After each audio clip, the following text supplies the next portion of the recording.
और अगर वह घटना घटित हुई है तो इसके पीछे हादसा नहीं तो साजिश किसकी है,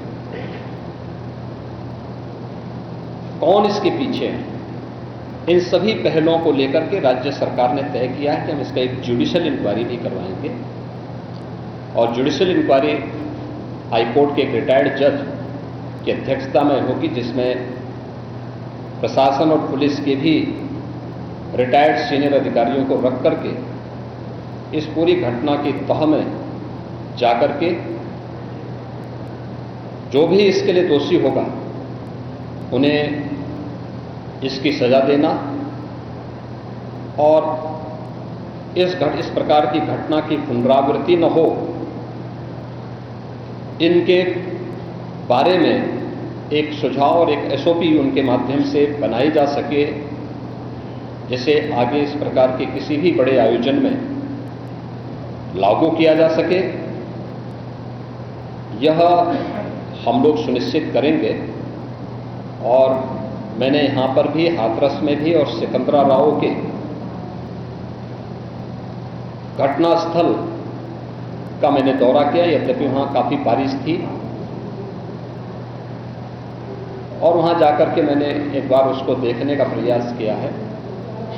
यद्यपि प्रशासन ने पहले से इसके मैप भी बना के तैयार किए थे और भेजे भी थे, लेकिन हादसे के कारणों की प्रारंभिक व्यवस्था देखी जा सके इसको देखने के लिए वहां पर मैं स्वयं गया था। और हमारे 3 मंत्री यहाँ पर कल से ही कैंप कर रहे थे। मुख्य सचिव और पुलिस महानिदेशक भी यहाँ पर कल से ही कैंप कर रहे हैं। सीनियर अधिकारीगण भी यहाँ पर पुलिस और प्रशासन के अधिकारीगण यहाँ पहले से ही कैंप करते हुए इस पूरी घटना के लिए जिम्मेदारों की जवाबदेही तय करने की भी दिशा में आगे कार्रवाई की जा रही है, जिसमें कुछ विशेष दल बनाए गए हैं, जिनमें अलग अलग जनपदों में उनकी कार्रवाई अब प्रारंभ होगी और प्रारंभिक जांच के बाद आगे की कार्रवाई को हम लोग आगे बढ़ाने का कार्य करेंगे। यह यहाँ की घटना के बारे में था और जुडिशियल इंक्वायरी के बारे में आज ही इसके नोटिफिकेशन शासन के द्वारा भी जारी हो जाएगी। महाराज जी,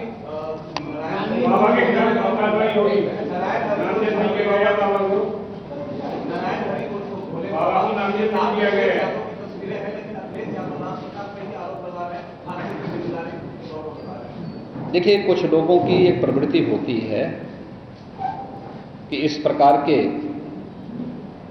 दुखद और दर्दनाक घटनाओं में भी वे राजनीति ढूंढते हैं, और ऐसे लोगों की एक फितरत है कि चोरी भी और सीना चोरी भी। यह हर व्यक्ति जानता है कि सज्जन के फोटो किसके साथ में है, उनके राजनीतिक संबंध किन के साथ जुड़े हुए हैं। तो स्वाभाविक रूप से आप लोगों ने इस बात को देखा होगा कि पिछले दिनों रैलियों के दौरान इस प्रकार की भगदड़ कहां मचती थी और कौन इसके पीछे थे, और मुझे लगता है उसकी तह में जाना आवश्यक है। जो लोग निर्दोष लोगों के जीवन के साथ खिलवाड़ करते हैं और उनकी जवाबदेही भी इसके साथ तय होगी।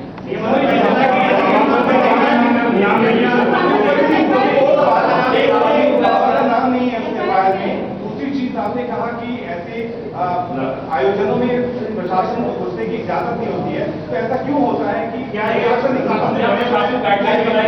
भविष्य में ऐसी चीजें ना हो? देखिए, प्रशासन प्रथम दृष्टया ये मान के चलता है कि धार्मिक आयोजन है, उनके सेवादार इस प्रकार के आयोजनों की जिम्मेदारी अंदर से स्वयं निभाएंगे। और बड़े बड़े आयोजन होते हैं, ऐसा नहीं कि ना होते हो। सावधानीवश वहां पर फोर्स प्रशासन तैनात करता है, लेकिन आउटर रिंग में उनकी फोर्स होती है। अंदर अगर आप देखेंगे तो उनके स्वयंसेवक के सेवादार ही इस पूरी व्यवस्था का संचालन करते हैं, उनकी देखभाल करते हैं। और जहां पे भीड़ अनुशासित होती है, धार्मिक और आध्यात्मिक श्रद्धा भाव के साथ लोग जहां आते हैं, वहां पर भीड़ अनुशासित भी रहती है। लेकिन जब वही कार्यक्रम निहित स्वार्थी तत्वों के हाथों का खिलौना बन जाता है, तो वह अनुशासनहीनता का नजारा वहां पर भी देखने को मिलता है।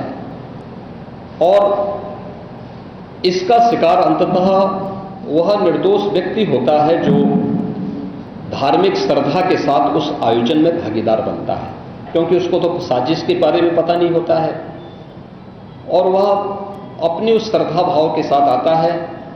लेकिन साजिश करने वाले लोग अपनी साजिश करके फिर वहां से चुपचाप खिसकने का प्रयास भी करते हैं।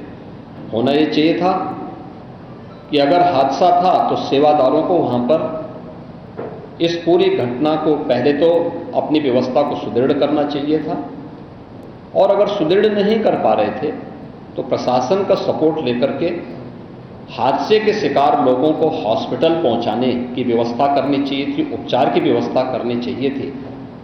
इसका सबसे दूसरा जो पहलू ये है कि हादसा में लोग मरते गए और सेवादार उससे पहले वहां से खिसक करके भाग चुके थे, और इसीलिए हम लोग इसके पहले चले। और मैं इस बात के लिए आपको इस बात के लिए मैं कह रहा हूं ना कि मैंने इसीलिए जुडिशियल कमीशन के बारे में राज्य सरकार ने इसको तय किया है।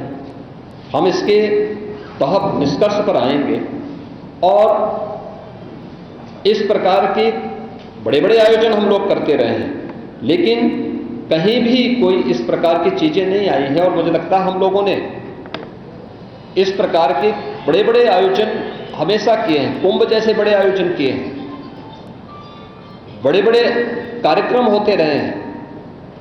लेकिन इसीलिए मैंने कहा कि इसकी तह में जाना आवश्यक है कि आखिर इसके पीछे कौन लोग इसके लिए जिम्मेदार हैं। दूसरा, राज्य सरकार ने और केंद्र सरकार ने,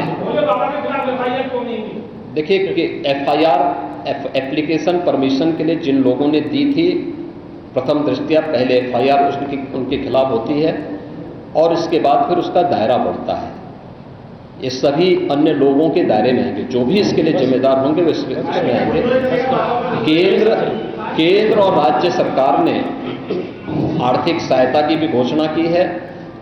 जो निर्दोष लोग इस पूरे हादसे के शिकार हुए हैं, उनके जो नाबालिग बच्चे हैं, जो स्कूल में पढ़ने वाले बच्चे हैं, उनको हम उत्तर प्रदेश मुख्यमंत्री बाल सेवा योजना के अंतर्गत उन बच्चों की पढ़ाई की व्यवस्था हम लोग राज्य सरकार से करवाएंगे।